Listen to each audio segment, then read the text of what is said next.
오늘도 핫한 ETF 살펴봐야겠죠? 타이거 ETF의 김수정 매니저님 모셨습니다. 안녕하세요. 네, 안녕하세요. 오늘 가져오신 게요. TSMC 밸류체인 ETF 이거예요. TSMC는 알겠는데 TSMC 밸류체인이라고 하면 뭐 대략 어떤 기업들에 투자하는 건지 그게 궁금하거든요. 우선 밸류체인이라고 하면은 쉽게 얘기하면 TSMC 친구들이라고 봐주시면 될 것 같아요. 제가 반도체 어떤 물품이든 뭔가를 만든다라고 치면은 뭐 예를 들어서 이 물병을 만든다. 그럼 뚜껑 어디서 만들고 그다음에 페트병 어디서 만들고 뭐 어디서 만들고 이래가지고 조립 과정을 다 거치잖아요. 그러니까 반도체도 똑같습니다. 그렇기 때문에 반도체를 하나를 만들기 위해서 필요한 다양한 업체들, 그러니까 TSMC를 대장으로 두고 TSMC가 잘 되면 같이 함께 매출이 성장할 수 있는 그런 기업들, 그런 밸류체인을 형성을 하고 있는데 전체 밸류체인에 투자를 한다라고 봐주시면 됩니다. 그러니까 TSMC도 어딘가에 주문을 받아서 반도체를 만들어주는 회사인데 TSMC도 반도체 만들려면 뭔가 필요한 것들이 있으니까 그 필요한 걸 대주는 그런 회사들.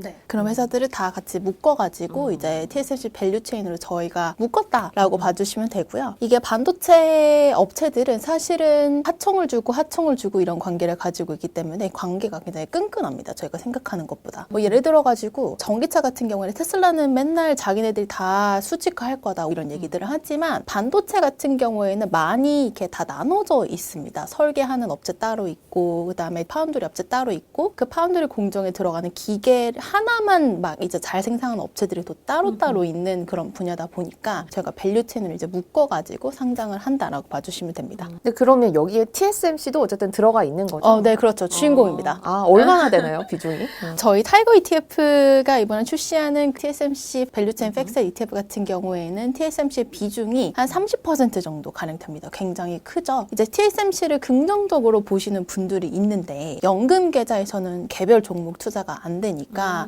이제 TSMC를 나는 연금 계좌에 좀 가지고 이제 장기적으로 좀 보고 싶은데 그게 안 된다라고 하시는 분들은 이 상품을 연금 계좌에서 활용하시는 것도 TSMC의 비중을 좀 많이 늘릴 수 있는 방법이다라고 저희가 소개를 드리고 있습니다. 그러니까 사실은 TSMC의 비중이 절대적이고 그래서 이 펀드의 대부분의 수익률은 TSMC가 많이 좌우를 할 거라고 생각을 하면 되겠네요. 네, 그렇게 생각하시는 게 맞고 TSMC가 저희가 이제 긍정적으로 보는 면들이 있기 때문에 그거에 따라서 같이 성장할 수 있는 밸류체인 업체들 다 합쳐놨다라고 봐주시면 됩니다. 보통 제가 반도체라고 이제 국내 투자자분들한테 말씀을 드리면 삼성전자를 많이 생각을 하시고 이제 메모리 반도체 얘기하시는 건가 이렇게 생각하실 수도 있는데 메모리 반도체 같은 경우에는 대규모 시설 투자를 통해 가지고 많이 생산하고 대량 생산하고 이런 것들이 이제 실적에 긍정적인 효과를 준다면 TSMC가 만드는 그런 비메모리 시스템 반도체 같은 경우에는 굉장히 소량 생산 그리고 굉장히 전문성을 많이 요구하기 때문에 그게 맞춤형으로 만들다 보니까 거기에 들어가는 장비도 최고급이어야 되고 거기에 들어가는 부품 하나도 이 업체 아니면 또 안 되고 약간 이런 그런 관계들이 또 있거든요. 그래가지고 저희 TSMC 대장으로 30%를 담고 나머지 업체들을 다 리스트업 해가지고 70%를 구성하고 있다라고 봐주시면 됩니다. 그럼 30%는 TSMC고 나머지 70%는 업종이 어느 정도로 되어 있나요?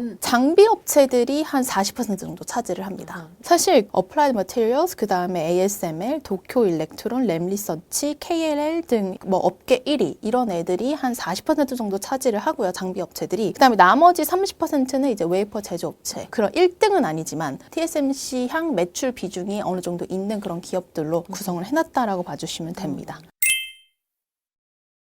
그러니까 말씀 들어보면 결국은 TSMC가 잘 될 때 같이 주가가 오를 수 있는 이런 ETF인데 사실 TSMC 관련해서 최근에 가장 이슈가 됐던 건 버핏이 TSMC를 소위 단타했다. 샀다가 많은 비중을 그냥 덜어내버렸다라는 거예요. 물론 뭐 버핏이 항상 옳은 선택을 한 건 아니었습니다만 그럼 TSMC를 버핏이 왜 팔았을까? 이걸 중심으로 왜 팔았을지를 우리가 생각을 해보고 첫 번째 TSMC에 대한 의구심은 하나는 이 TSMC가 파운드리의 어떤 우위를 계속 점할 수 있을까? 이를테면 인텔이나 삼성전자도 열심히 하고 있고 좀 이런 소위 경제적인 혜자가 있을까? TSMC에게? 라는 거거든요. 어떻게 보세요? 계속 이게 집중이 될까라는 의구심을 또 가지고 계신 거잖아요. 그래서 그런 부분들에 대해서 조금 말씀을 말씀을 드리면 우선 첫 번째로는 TSMC, 그다음에 뭐 삼성전자, 인텔 이런 업체들이 파운드리에 그렇게 목을 매는 이유를 좀 한번 생각을 해보시면 이 파운드리 업체가 되는 건 정말 중요한 일입니다. 그래서 목을 매는 거고 사실은 요즘 유행하는 자율주행, AI, 그다음에 되게 하이 프로세싱하는 고성능 반도체는 파운드리를 무조건 거쳐야지 생산이 되는데 그래서 실질적으로 2021년부터 23년까지 반도체 공장 중 파운드리 업체가 가장 많이 지어질 정도였고 사실은 말씀 주신 것처럼 정말 많은 기업들이 돈을 쏟아붓고 있는 게 맞아요. 네. 그래서 이제 의구심 생기는 게 당연하십니다. 그래서 저희가 좀 말씀을 드리자면 여기서 가장 지금 상태로 우위를 점하고 있는 건 TSMC인데 이제 파운드리 시장에서 점유율이 한 60% 정도 됩니다. 그 다음에 AI랑 자율주행, 특히 AI에 탑재되는 이런 프로세서 같은 경우에는 대부분 일감을 TSMC가 받아갑니다. 그걸 저희가 어디서 확인할 수 있었냐면 올해 3월 달 정도에 이제 실적 발표를 막 다 했잖아요. 2, 3월에. 그럼 그때 이제 기교를 해서 들었던 게 뭐냐면 TSMC가 실적이 되게 안 좋을 거다라고 얘기가 많이 나왔었습니다. 워런 버핏이 그래서 판 거다 이런 얘기도 나왔었고 근데 모두를 다 서프라이즈 했던 게 뭐냐면 TSMC의 1월 달 수치가 굉장히 잘 나왔어요. 근데 그 1월 달 수치를 누가 만들었느냐? 엔비디아랑 AMD가 만들었습니다. AI 프로세서 만드는데 우리가 너네 반도체 빨리 만들어 달라. 그러니까 누구도 예상하지 못했던 그런 수요를 사실 TSMC가 다 가져간 셈이죠. 그래서 그런 부분들이 긴급 주문이 증가를 하면서 시장 예상치를 뒤엎었던 그런 사례가 있어서 이제 앞으로도 AI가 발전을 하고 사실은 고성능 반도체를 요구하는 일이 많아진다면 지금 TSMC가 1위를 유지를 하고 있는데 앞으로도 이어갈 것이다 라고 말씀을 드리고 사실 이거에 대해서 조금 더 자세하게 저희가 설명을 드리자면 HPC를 이제 TSMC가 가장 잘 만드는데 하이 퍼포밍 컴퓨팅이라 그래서 사실은 고성능 반도체입니다. 연산 진짜 빨리 하고 AI 돌아갈 때 무조건 필요한 그런 애들인데 이런 반도체들은 5나노 공정을 거칩니다. 지금은 파운드리 산업에서의 경쟁력은 딱 두 가지 보시면 돼요. 간단하게 말씀드리면 첫 번째로는 얼마나 더 작게 만드는지 그다음 두 번째는 결함 없이 만드는지 쉽죠? 네, 이 두 가지 보시면 되는데 근데 그걸 하기가 어려운 거죠. 그걸 하기가 어렵죠. 사실 네. 뭐 저도 그걸 하기 위해서 어떤 기술력이 필요한지는 모릅니다. 누가 더 잘하는지를 판단할 뿐. 그래서 이걸 간단하게 말씀을 드리면 이제 웨이퍼 위에다가 반도체를 만들잖아요. 근데 똑같은 웨이퍼 위에다가 50개를 만드는 파운드리 업체랑 100개를 만드는 파운드리 업체 중에 어떤 파운드리 업체가 더 마음에 드세요? 100개죠? 맞아요. 왜냐면 더 싸고 빨리 만들어줄 거고. 빨리 만들어줄 거고 네. 더 훨씬 많은 이익을 내잖아요. 그 다음에 이게 작게 만드는 게 또 왜 중요하냐면 집약적으로 들어가서 집적도를 높여주는 게 중요합니다. 많은 애들이 많이 모여있으면 전기가 엄청 빨리 흐르겠죠. 그렇죠. 그러면 속도가 엄청 빨라지는 거예요. 그러니까 이 작게 만드는 게 그냥 작아서 작은 기기에 들어갈 수 있어요가 문제가 아니라 훨씬 더 빠른 연산을 할 수 있게 해준다. 작기 때문에 이렇게 이해하시면 되고 근데 또 작으니까 전력은 또 많이 안 잡아먹는 거예요. 그러니까 여러 가지 면에서 가장 좋은 포인트인 거죠. 그래서 2020년부터 사실 5나노 공정의 경쟁이 시작됐습니다. 사실 얼마 안 됐어요. 근데 5나노 공정에서의 TSMC의 점유율이 어느 정도일 것 같으세요? 글쎄요. 전체 파운드리 한 뭐 60%니까 대략 그 정도? 근데 5나노 공정은 되게 어려운 공정이고 가장 신세대 공정인데 90%. 와. 그래서 생각하시는 것보다 굉장히 TSMC가 기술력이 뛰어납니다. 네. 절대적인. 네, 절대적입니다. 그래서 실제로 오픈 AI 다들 아시죠? 오픈 AI가 사용하는 엔비디아의 H100이라는 프로세서는 모두 TSMC에서 전량 제조했습니다. 최근에 챗GPT 만들었던 맞습니다. 그 회사. 네, 그 회사. 근데 2020년부터 시작되는 5나노의 경쟁 시대는 이제 약간 좀 지나가고 있어요. 이제는 3나노 시대입니다. 더 작아지고 더 정교해지는 그런 반도체 기술로 발전하고 있는데 기억하실 것 같은데 반도체에 관심이 많으신 투자자분들이라면 삼성전자가 작년에 우리 3나노 개발했다 이렇게 발표를 했어요. 근데 네. TSMC보다 먼저 했어요. 그래서 이제 시장에 관심을 되게 많이 가졌었죠. 그래서 이제 TSMC가 작년 말에 우리도 이제 돌입했어 라고 얘기를 했습니다. 근데 그 돌입했다는 얘기를 하고 이제 현재 애널리스트 혹은 미국에 있는 애널리스트들이 다 공장을 방문해서 쓴 레포트들을 보면은 제가 사이즈가 중요하다고 했잖아요. 그렇죠. 근데 그 셀 사이즈가 삼성전자의 한 60에서 70% 정도밖에 안 될 것이다 라는 얘기들이 나오고 있어요. 그러니까 훨씬 작은 거죠. 네. 네, 근데 거기에다가 또 추가적으로 중요한 중요한 거는 수율입니다. 이제 반도체 수율이라 그러는데 제가 아까 전에 두 번째 말씀드린 게 결함 없이 얼마나 잘 만드는 건데 그렇죠. 예를 들어서 100개를 만들어 놨어요. 근데 막상 이 웨이퍼 위에 있는 50개밖에 안 돌아가는 거예요. 그러면은 이게 참 슬픈 일이잖아요. 그러니까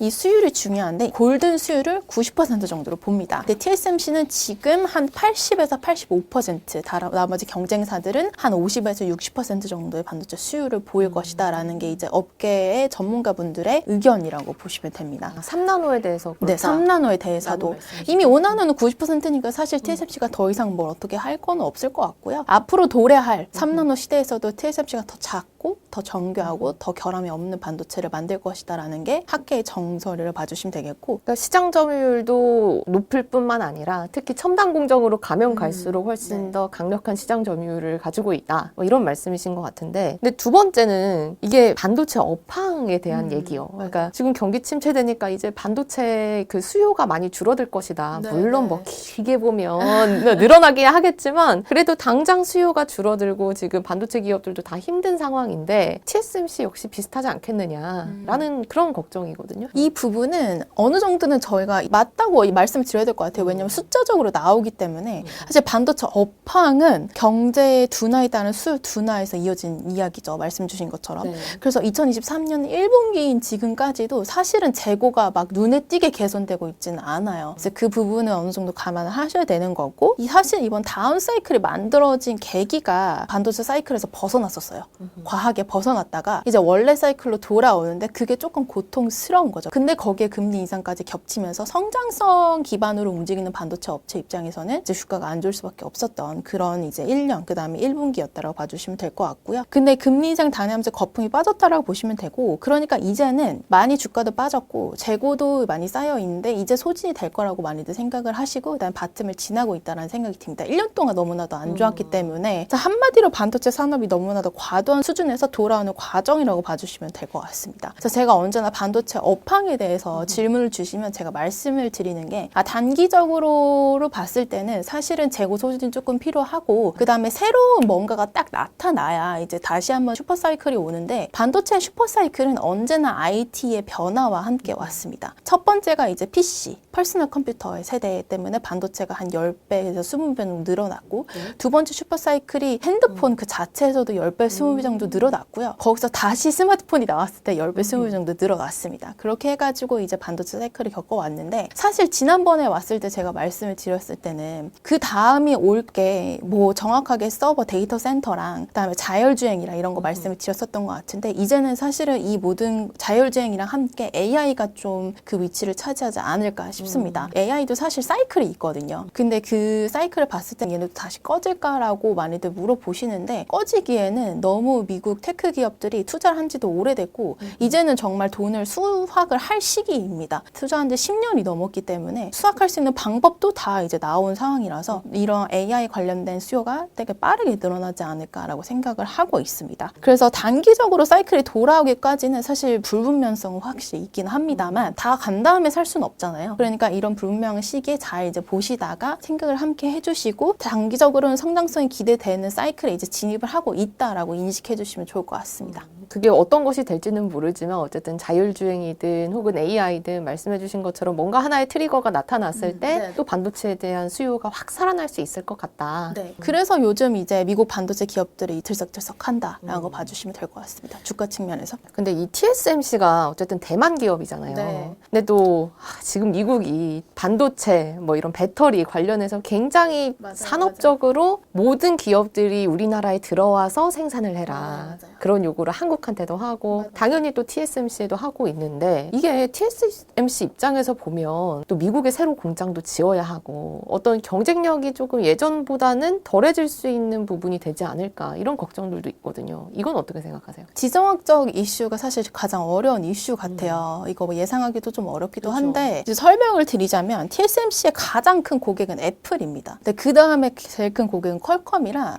미국에 가서 공장 지어야죠. 네, 미국에서 그래서 공장 지원 말 잘 들어야 돼. 했고요. 네, 말 잘 들어야 됩니다. 그래서 말을 잘 듣기 위해서 미국에 가서 애리조나주에 실제로 짓고 있는 사진들이 이제 나타나고 있고 애리조나주에서 자기네들이 자랑처럼 얘기를 많이 하고 나서고 있죠. TSMC 공장 들어온다고. 가장 중요한 고객인 애플의 3나노 칩을 이제 2026년부터 미국에 있는 TSMC 공장에서 실질적으로 나옵니다. 이제. 네, 그래서 이미 돈은 투자할 때로 다 투자를 해놨고 이제 거기서 생산이 실질적으로 됐을 때 이제 팔고 이런 부분에 대해서 이제 수확을 늘리면 되는 건데 사실 미국이 대만 기업인데 대만 중국이랑 연관성이 높지 않나요? 라고 생각하실 수는 있습니다. 이건 분명히 개인적인 의견이긴 하지만 파운드리 업체에서 TSMC가 가지고 있는 비중을 보시면 60%가 TSMC고요. 나머지가 삼성전자, 그 다음에 거의 다 중국 기업이고 그 다음에 미국 기업 딱 조그만 거 하나 있거든요. 근데 그렇다 보니까 다른 데 맡기기가 어려워요. TSMC 아니면은 선택권이 그렇게 많지 않아요. 애플이든 퀄컴이든 본인들이 갑인 것 같지만 사실은 본인들이 원하는 반도체를 제대로 만들어주는 데는 거의 TSMC밖에 없는 거예요. 그러니까 TSMC도 미국 가서 그거 만들고 거기 가서 그대로 이제 만들어내면 고객들이 자기네들이 이탈하지 않을 거고 그다음 미국 정부도 오케이를 하니까 그런 부분에 있어서는 사실 큰 문제가 생길 것 같지는 않습니다. 그러면은 미국에도 그 파운드리 업체 있는 걸로 알고 있는데 걔네 밀어줄 수도 있지 밀어줄 않겠냐. 수도 있지 않겠냐. 물론 그 글로벌 파운드리라는 회사가 있습니다. 네. 원래 AMD 밑에 있던 생산 부문이었어요. 생산 부문을 ATIC라는 회사가 인수해서 떼어낸 거기 때문에 뭐 애플이라던가 퀄컴이라던가 엔비디아라던가 다른 업체들이 원래 AMD 회사인데 맡기기는 어려운 거예요. AMD만으로도 충분히 잘 자생을 하고 있는 회사고 여력이 안 되니까. 그래서 결국에는 TSMC로 돌아서야 되는 그런 상황이라고 봐주시면 될 것 같습니다. 그러니까 미국이 TSMC에도 여러 가지 요구를 하기는 하겠지만 미국도 TSMC 없이는 못 살아서 그렇긴 하죠. 왜냐면은 자기네들 가장 대표 기업의 가장 큰 파트너니까.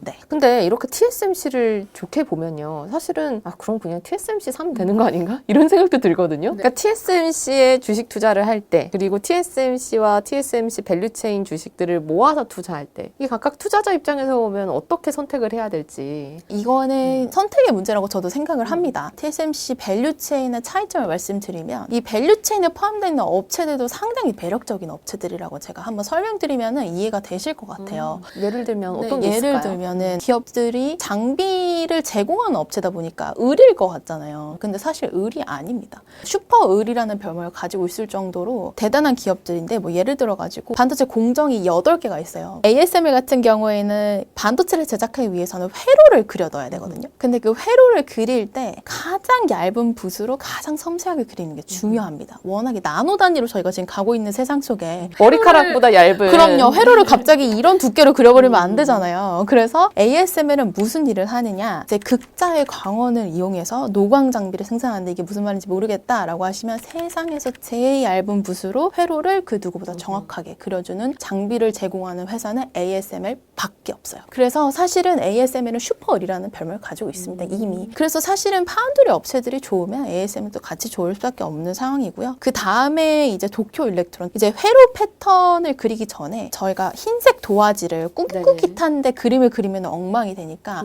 최대한 피는 게 중요해요. 이 최대한 피는 것도 엄청난 기술입니다. 그걸 제일 전 세계에서 잘하는 업체가 도쿄 일렉트론이라고 봐주시면 될 것 같고 그 다음에 반도체 패턴 부분을 다 그려놨어요. 근데 불필요한 부분들이 있잖아요. 다 잘라내야 될 거 아니에요. 근데 그 잘라내는 것도 어렵습니다. 식각 공정에서는 플라즈마 식각 공정을 제공하는 램리서치가 업계를 이끌고 있고요. 그리고 식각이 끝나면 반도체가 여러분 진짜 조그만데 눈에 띄는 겹겹이 쌓여 있어요. 근데 그거를 이제 잘 쌓아 올려서 딱 압축시켜주는 그 증착 공정이라고 하는데 그걸 제일 잘하는 건 어플라이드 머티리얼스입니다. 다 만들었어요. 근데 패키징 그냥 상자에 담는 게 아닙니다. 반도체는. 그래서 패키징도 굉장히 어려운 기술력인데 다양한 패키지 타입을 장착해가지고 이제 전기도 통하게 해줘야 되고 이걸 패키징해서 하거든요. 그러면 거기서 제일 잘하는 업체는 ASE 테크놀로지스라고 이 기업과 그다음에 KLA가 제일 잘합니다. 그래서 이 기업들 다 포트폴리오에 포함되어 있고 저희가 잘 들어보지 못한 기업들도 사실은 그 작은 공정에 가서는 업계 1위거나 점유율 1이거나 이런 업체들이 굉장히 많고 보통 슈퍼을입니다. 그러니까 한마디로 말씀을 드리면 이 TSMC 밸류체인 ETF에 투자를 하신다는 건 전 세계에서 파운드리를 제일 많이 잘하는 TSMC와 함께 전 세계에서 글로벌 반도체 장비 업체 1등에 골라서 투자하는 거랑 거의 비슷하다 보시면 됩니다. 그러면은 근데 다른 장비 업체들도 많지 않나요? 라고 질문 주실 수 있는데 제가 앞에서 말씀드렸던 그 5개 회사만 다 합치면 글로벌 반도체 시장 점유율 80%입니다. 그러니까 이 글로벌 반도체 시장의 80%를 가지고 있는 이 업체들과 플러스 파운드리 공정의 60%를 가지고 있는 TSMC를 다 투자를 하신다면 이 시스템 반도체에서 필요한 대부분의 공정에 제일 잘하는 업체들을 손꼽아서 투자하시는 거랑 비슷한 느낌이라고 봐주시면 될 것 같습니다. 이 전반적인 밸류체인 함께 보시는 거 저희가 말씀을 드리는 편입니다. 그리고 실제로 이 패키징까지 다 더하면은 한 6개 기업을 하면은 점유율이 85% 정도 가까이 되거든요. 글로벌 반도체 장비 업체 중에서. 그렇기 때문에 이런 기업들 다 같이 한 번에 이제 투자하시는 방법이라고 봐주시면 될 것 같습니다. 저 느낌은 TSMC랑 제 반도체 장비 업체에 같이 투자하는 그런 ETF인데 사실 반도체 ETF가요 굉장히 많이 나와 맞아요. 있잖아요. 많습니다. 다양한 라인업이 있는데 그 반도체가 좋을 것 같아서 그 중에 고르려면 어떤 거 골라야 되나. 반도체 기업을 투자하려고 하는데 그럼 이 상품의 특징은 뭐가 있는지 이것도 궁금하거든요. 제가 중점적으로 말씀드리는 두 가지 상품을 아예 딱 비교해가지고 말씀드릴게요. 지금 네. 저희 타이거에서 제일 유명한 반도체 ETF는 미국 필라델피아 반도체 나스닥 ETF인 것 같은데 이 미국 필라델피아 반도체 나스닥 ETF도 그렇고 이 TSMC 밸류체인 팩셋 ETF도 그렇고 모두 다 시스템 반도체에 대한 수요가 늘어나면 긍정적인 효과를 보는 친구들은 맞습니다. 두 가지 상품의 차이점을 말씀을 드리자면 미국 필라델피아 반도체 나스닥 ETF 같은 경우에는 그 비중을 보시면 설계, 네. 그 다음에 IP, 그 다음에 IDM 업체들이 훨씬 많아요. 팹리스 애들이 훨씬 더 많다라고 봐주시면 될 것 같고 TSMC 밸류체인 팩셋 같은 경우는 진짜 장비, 그 다음에 공장, 공정 이런 거를 잘하는 업체들 위주로. 그래서 사실은 시스템 반도체라는 하나의 트렌드, 그러니까 AI 자율주행, 뭐 데이터 센터가 사실 좋아지면은 결국엔 시스템 반도체가 수혜를 보는데 이 시스템 반도체라는 큰 트렌드를 모두 다 투자를 하고 싶다 그러면 첫 번째 등장하는 게 미국 필라델피아 반도체 나스닥 ETF고 설계를 잘하는 엔비디아, AMD, GPU 만드는 애들. 그 다음에 이거를 누구한테 맡기느냐 수주를 그러면 TSMC가 등장하고 TSMC는 누구의 도움을 받느냐 반도체 장비 업체들 등장하고. 그래서 결국엔 시스템 반도체라는 큰 트렌드의 수혜를 볼 수 있는 업체들을 다 선별을 해놓으면 결국에도 그 두 가지 ETF로 또 압축이 되는데 앞단에 투자를 하실 거냐 뒷단에 투자를 하실 거냐의 차이라고 보시면 됩니다. 그러니까 시스템 반도체가 잘 될 것 같은데 이 앞에서 그림 그려주는 사람들 그렇습니다. 여기에 투자하는 것은 나스닥 아까 말씀하신 네. 필라델피아 반도체고 오늘 소개해 주신 상품은 진짜로 만드는 곳들. 그렇습니다. 제조, 공장, 장비 이런 거라고 보시면 됩니다. 알겠습니다. 네. 모르겠으면 뭐 반반하면 되고 TSMC에 관심 많은 분들도 있으실 것 같아서 그런 분이시라면 이 ETF 구성 종목 나오면 또 한번 들여다보시는 것도 도움이 될 것 같습니다. 네, 오늘은 저희 여기까지고요. 다음에 또 인사드릴게요. 감사합니다. 감사합니다. 네.